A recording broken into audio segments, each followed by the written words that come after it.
Muy buenos días, les saluda el arquitecto Ángel Alfonso Tovar, catedrático del curso Tendencias Arquitectónicas. Esta es la semana número 1 y el tema que veremos a continuación se denomina Edad Contemporánea. Sean todos muy bienvenidos. El objetivo de la clase será conocer y comprender los procesos históricos más importantes de la Edad Contemporánea. Entremos en materia. Edad contemporánea es el período actual de la historia del mundo. Comprende el tiempo que va desde el comienzo de la Revolución Francesa, con la caída de la Bastilla el 14 de julio de 1789, hasta la actualidad, un momento histórico de mucha convulsión social. Conocida también como la posmodernidad, es una época caracterizada por el nacimiento de la industria, por los avances en las investigaciones científicas y por el perfeccionamiento de la tecnología y por la constante evolución de los medios de comunicación y de transporte. Todo eso como parte de un fenómeno social que veremos mucho más adelante y que estará determinado por el surgimiento de la industria. En la segunda mitad del siglo XVIII, con el surgimiento precisamente de la industria, se transforman los sistemas de trabajo y la estructura de las sociedades se traslada del trabajo rural al de las ciudades, del trabajo manual al de las máquinas, precisamente porque anterior a esta época no se tenía ninguna situación en la que se produjeran elementos u objetos en serie. No se tenía precisamente la condición de trabajar en grandes cantidades y en gran número de personas. El trabajo se concentraba precisamente en las áreas rurales y en las pequeñas ciudades. La revolución industrial es considerada como el mayor cambio tecnológico, socioeconómico y cultural ocurrido a finales del siglo XVIII. Esto trae consigo una necesidad, una gran necesidad de cómo ordenar y organizar esos grandes núcleos de población, precisamente que surgieron a partir de la necesidad de trabajo de muchas personas. Entremos en materia en condición de análisis urbano. Esta es la disciplina de la arquitectura que tiene la capacidad de analizar y de proponer soluciones que contribuyen a dirigir o influir sobre la ordenación y planificación del suelo a gran escala. Es como se recordarán, considerando el tema de la industria, las grandes cantidades de población que se trasladan precisamente a estos centros urbanos crean esta gran necesidad del suelo a gran escala. Históricamente, el poder político y religioso ha tenido gran influencia en la proyección urbana y su forma ideal de modelar las sociedades, partiendo del poder económico. El urbanismo moderno surgió a mediados del siglo XIX, provocado por los problemas urbanos asociados a la industrialización, los cuales no encontraron solución en los antiguos principios griegos o romanos. Anteriormente a este análisis urbano, las ciudades eran artesanalmente hablando y productivamente hablando mucho más pequeñas, precisamente porque no generaban ninguna condición de mercado ni ningún análisis de producción por no tener los mecanismos que la industria les proveyó a futuro. El surgimiento del urbanismo como una disciplina de estudio se da precisamente luego de la Revolución Industrial, provocada un éxodo rural que a su vez determina el desarrollo urbano de estas ciudades. En estas ciudades industriales surgió la necesidad de hacer nuevas viviendas a precios accesibles, por lo que edificaron viviendas insalubres, sin luz, con espacios mínimos. No había ninguna regulación que determinara un estándar de vida precisamente para estas personas. Lo que se necesitaba en ese momento solamente era cubrir un espacio y un requerimiento de esas grandes cantidades de personas que emigraban a estos centros urbanos. La revolución de los transportes, estos problemas unidos a la revolución de los transportes y a la necesidad de favorecer la circulación por la ciudad, también hicieron necesaria la puesta en marcha de medidas urbanísticas para remodelar y ampliar las ciudades. Estos núcleos de personas tenían necesidades también de transportarse de un lugar a otro, tenían necesidades de circular dentro de estas ciudades, y todo esto provoca un sinfín y un sinnúmero de problemas que son necesarios de resolver. Dentro de este concepto se da en el siglo XIX una crisis estética de transición. Si vemos entonces en el campo de la arquitectura cómo surge el urbanismo y la tensión de resolver el tema de los problemas provocados por las industrias, en 1893, tras la quiebra del ferrocarril Racing y los efectos de la Primera Guerra Mundial, la bolsa de Nueva York se hundió. Muchos bancos quebraron, quedando afectada la economía de ese lugar. A este fenómeno se le denominó la Gran Depresión.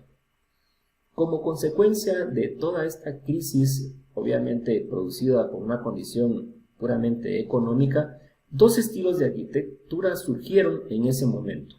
El Art Nouveau, como un estilo conceptual diferente, elabora nuevas síntesis para romper con los historicismos del siglo XIX, mientras que el Art Deco surge como resultado de un periodo de guerra, en busca de alternativas y avances para expresar la vitalidad de la época.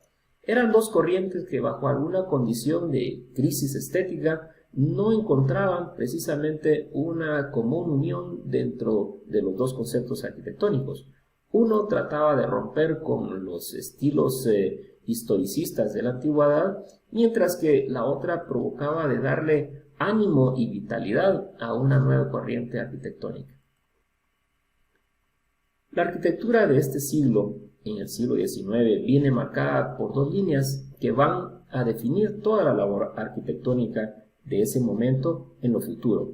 La arquitectura arte, que busca el camino de las formas y el surgimiento de toda la arquitectura antigua, y la arquitectura ingeniería, que se guía por la técnica, precisamente por las necesidades que se resurgen por lo provocado en las industrias y toda la revolución industrial de la época. También hay arquitectos que van a participar de las dos opciones, así el historicista Viollet-le-Duc y también el ingeniero Eiffel. Son dos representantes, cada uno a su propio estilo. Si analizamos la arquitectura historicista, diremos lo siguiente.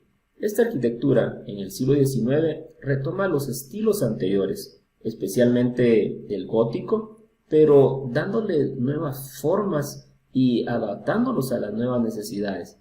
Así se vuelven a poner de moda el arte egipcio por Napoleón, el neoindio, el neogriego, el neogótico. Así en los principales edificios europeos se imitará el estilo gótico neogótico.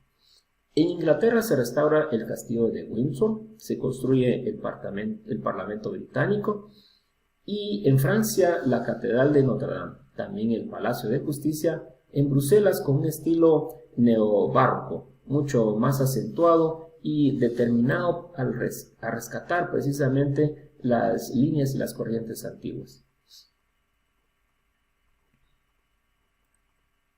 La arquitectura del hierro. La revolución industrial supuso la llegada de nuevos materiales como el hierro, el hormigón armado, el cristal y en la segunda mitad del siglo XIX el acero. El desarrollo de la arquitectura del hierro se vio relacionado con las nuevas necesidades: vías férreas, puentes, estaciones, fábricas, bibliotecas, mercados, hospitales. Eran edificios que tenían que construirse de una manera rápida y a un bajo costo. Todo esto como una necesidad de cubrir precisamente todo lo que provocaba esas grandes aglomeraciones de personas.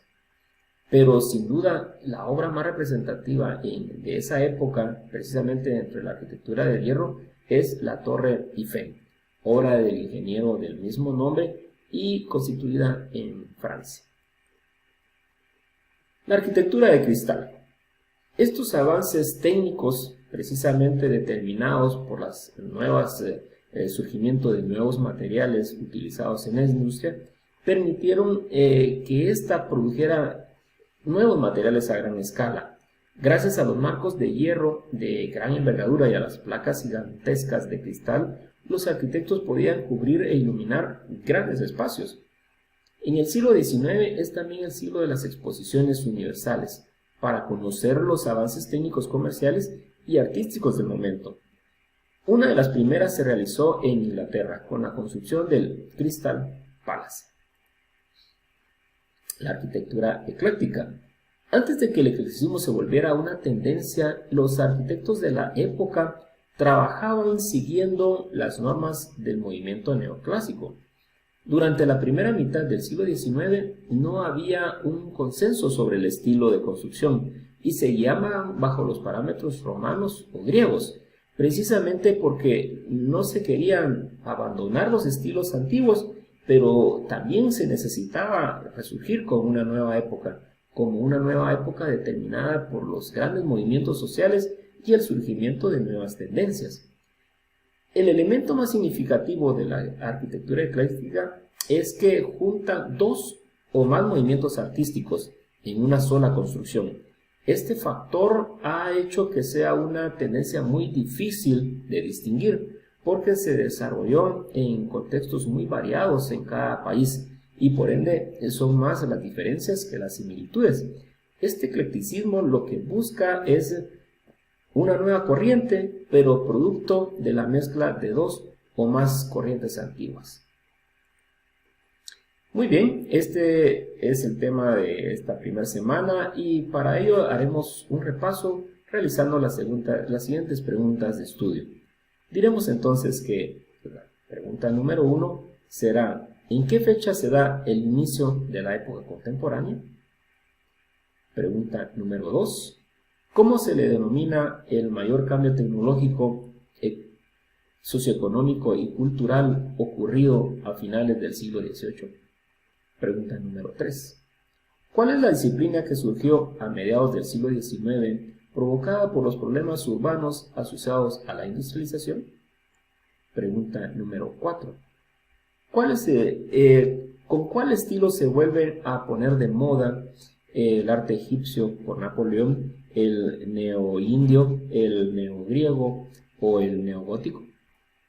Pregunta número 5: ¿cuál es el elemento más significativo de la arquitectura ecléctica? Muy bien, esto ha sido todo para esta semana. Espero verlos en una próxima ocasión. Muy feliz